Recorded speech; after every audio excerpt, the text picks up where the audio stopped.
Artinya gini loh, ketika manusia mengatakan mampu-mampu, sebenarnya ada sekian hal yang manusia itu tidak ikut melakukannya, tidak ikut menciptakannya. Misalnya kue nyupir, supirana enak, punya pengalaman. Tidak kecelakaan karena apa? Nyupir kue enak, mobilku normal. Mobilmu normal lah, tewabrak mobil yang mabuk. Gak. Nah di sini ini manusia dituntut, diingatkan terus. Kamu itu butuh Allah, rahmat Allah itu yang melindungi kamu, bukan keahlian kamu, bukan kecakapan.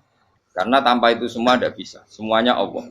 Ya, tapi manusia tadi gara-gara misalnya tadi mobilnya normal, dia punya keahlian nyupir, terus mengklaim kalau keselamatan dia itu karena hati-hatinya dia, karena mobilnya normal.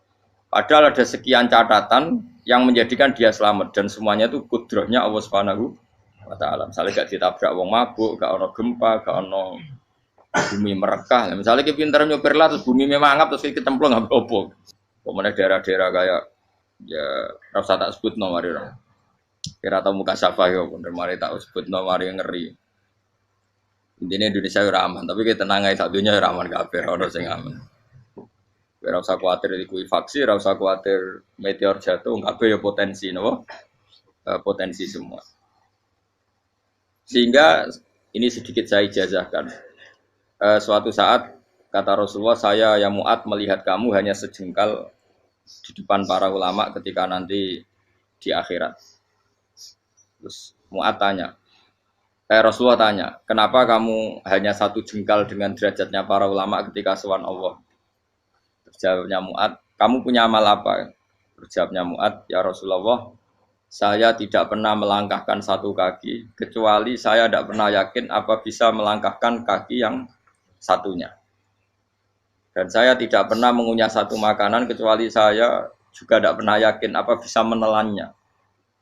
Dan saya tidak pernah bernafas satu nafas, kecuali saya tidak yakin apa bisa nafas berikutnya. Saking dia tergantung ta'aluk semuanya sama kudrahnya Allah Subhanahu wa taala. Kalau kita ini kan sok. Kalau makanan sudah di depannya kayak pasti bisa makan.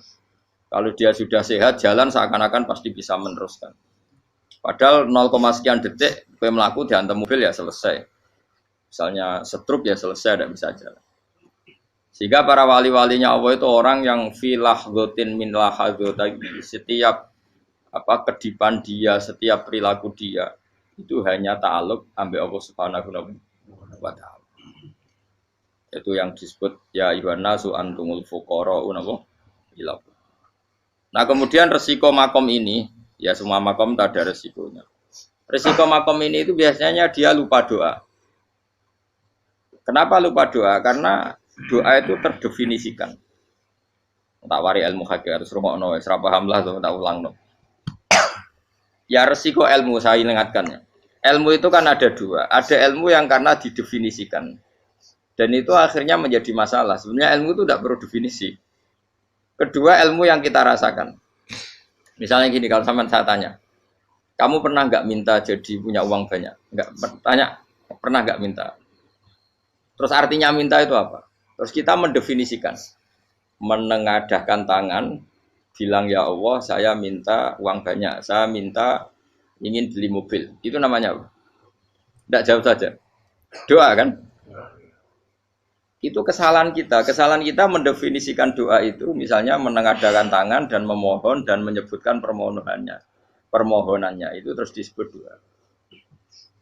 Tapi kalau menurut Allah, sistem tubuh kamu yang menghendaki punya mobil, sistem tubuh kamu yang ingin punya uang banyak. Reaksi tubuh kamu yang terhinakan karena ditagih orang atau butuh uang. Ini menurut Allah ya sudah kamu itu peminta-minta.